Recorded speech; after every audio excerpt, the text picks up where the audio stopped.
The Busia District Kadi, Sheikh Jamil Juma Ombadio, has asked all residents at Busia border to be so conscious over the spread of Ebola disease.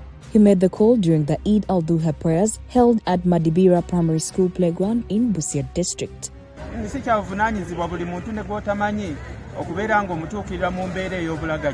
Arafat Egesa, the Prime Minister of Obwenengo Wabugwe Culture Institution, also reiterated the same, calling upon Busia Muslim community to step up efforts in the fight against the spread of Ebola virus. I urge Ugandans, the leaders, local leaders and the national leaders, including religious leaders, that let's take the same direction to mobilize the masses.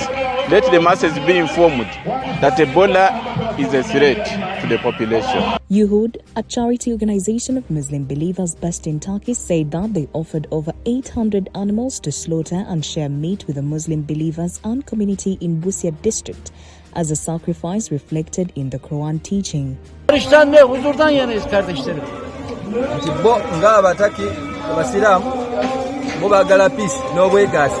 At Gaddafi National Mosque in Old Kampala, prayers were led by the Mufti of Uganda, Sheikh Shaban Mubadje.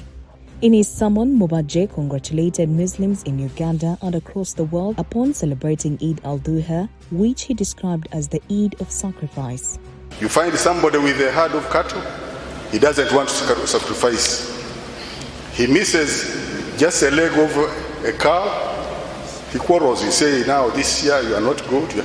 But he doesn't want to sacrifice. Eid al-Duha, also known as the Feast of Sacrifice, is marked by special congregational prayers, acts of charity, and the slaughtering of animals such as cows, goats, sheep, camel, with the meat shared among family members, neighbors, and the less privileged.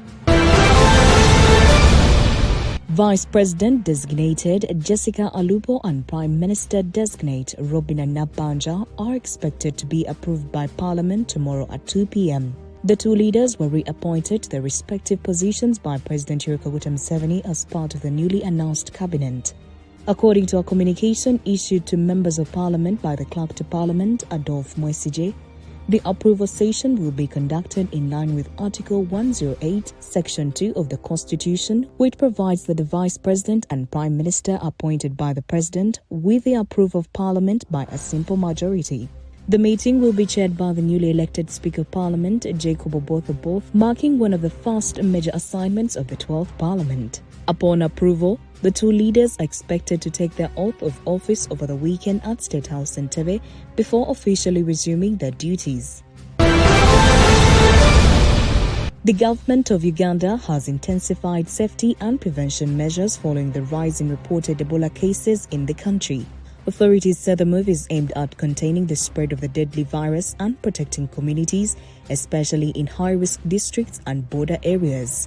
The Ministry of Health has increased surveillance at border points, schools, health facilities, markets, and public gatherings. Health workers have also been deployed to conduct community sensitization campaigns on Ebola prevention and early detection.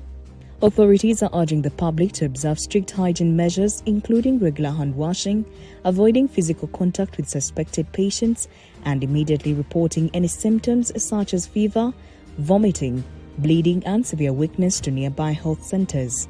The World Health Organization Director General said on Sunday more than 900 suspected cases had been identified in DR Congo, the epicenter of the outbreak, which it declared on May 15th. Personally, I trust the Ministry of Health, I trust the government because they are doing all it takes to ensure that Ebola is eradicated.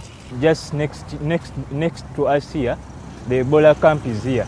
So it was already prepared, doctors and nurses were prepared, people have been informed and educated about the SOPs, and people, churches and public places, you now go and you find people sanitizing, temperature being taken. So what really makes me scared is because I'm based in Kampala, and Kampala is quite crowded, and I also often use public transportation.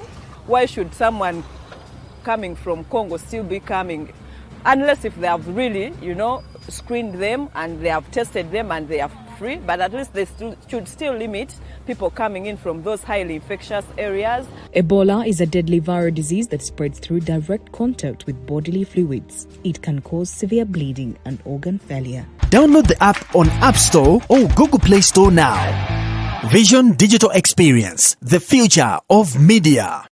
New Vision TV. Stream smart, stream New Vision.